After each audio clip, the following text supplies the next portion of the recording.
Most manhwa are stories you read, but a few of them do something strange. They find you. You didn't choose the timing, you didn't plan it, but somehow, at exactly the right moment in your life, one of these stories walked in, and it never really left. Today, we talk about why. What's up, manhwa fans? Welcome back to Manhwa Phoenix. Before I say anything else, I want you to stop for a second. Think about the manhwa that hit you hardest. Not the most popular one, not the one with the best art, the one that hit you personally. You already know which manhwa I mean. You thought of it in the first 2 seconds. Today we are going to talk about 3 manhwa: Solo Leveling, Second Life Ranker, Tower of God.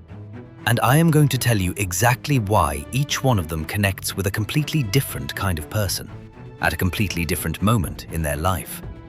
This is not a ranking. This is not a recommendation list. This is something different. Let's go. Solo Leveling. Let me tell you who this manhwa actually speaks to. Not the people who are always strong, not the people who were always picked first. Solo Leveling speaks to the people who are told, directly or indirectly, that they did not have what it takes. Sung Jin Woo starts the story as an E-rank hunter, the absolute lowest rank possible. In a world where hunters protect humanity from monsters, Jin Woo is so weak that his presence in a raid tells the other hunters the mission will be easy. Not because he is useful, because if even Jin Woo was called in, the dungeon must be harmless. He knows this, he hears it, and he keeps showing up anyway. Now, here is the detail that changes everything. Jin Woo did not become a hunter because he wanted to be a hero. He became a hunter because his mother was sick. Hospital bills, every month, more money than he could make anywhere else. His father had been missing for 10 years. He was the only one left. So he picked up the cheapest knife he could afford and walked into dungeons that nearly killed him every single time. When his healer asked him, "Aren't you worried? You always come back injured." He said 4 words. "I'm used to it." 4 words.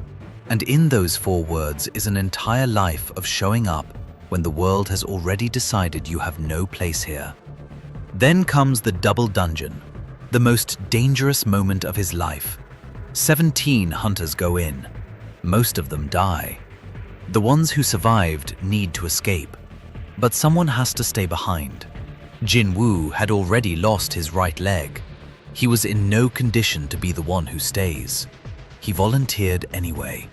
Not because the story needed a hero, because that is who he already was.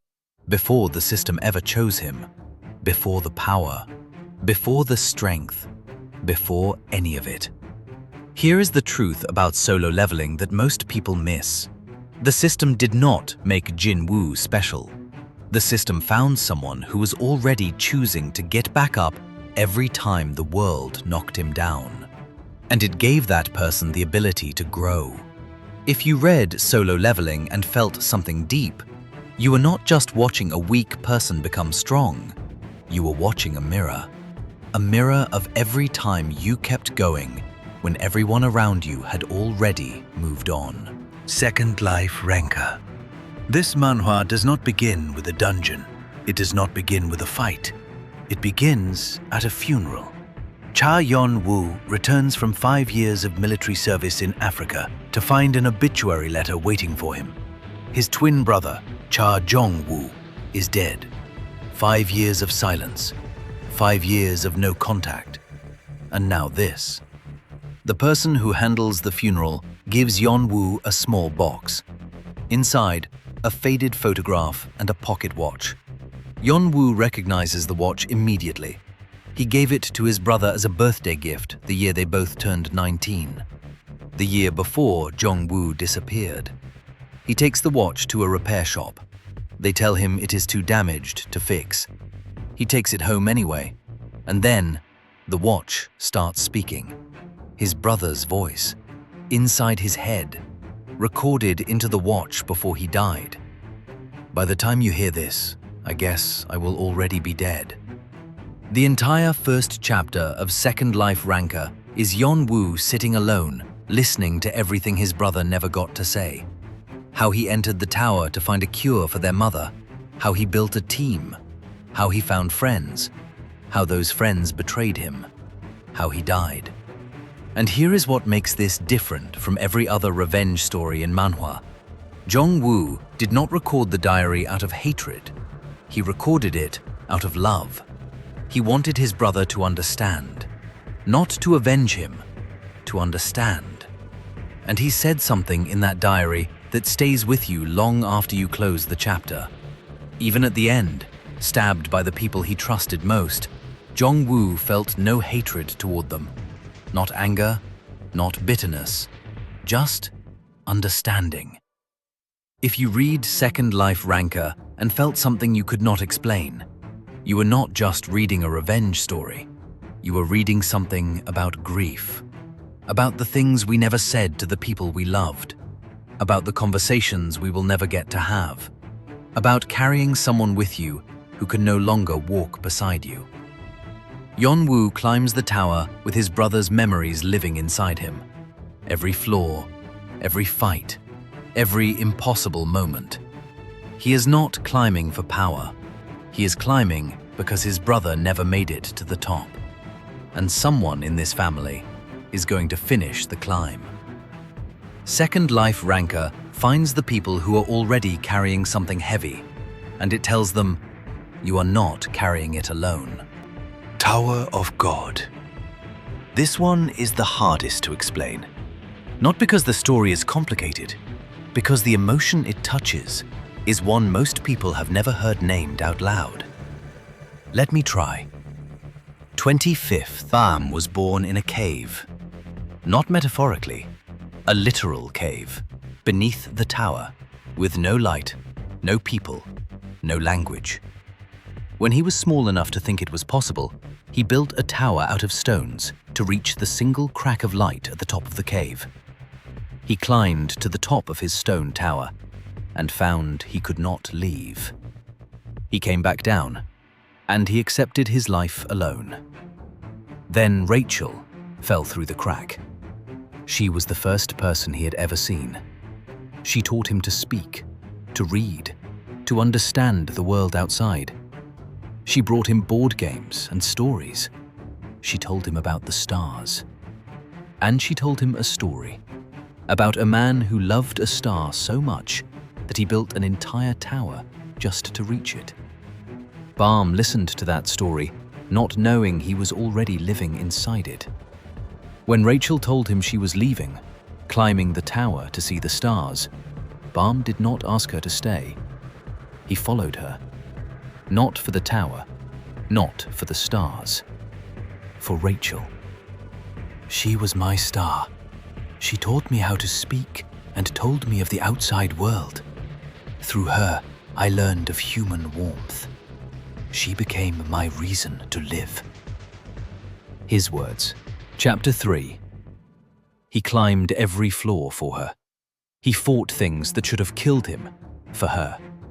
When she was in danger on floor 2, he threw himself into a fight he was not ready for, and won, for her. And when it was over, when they were seconds from passing the test together, Rachel stood up.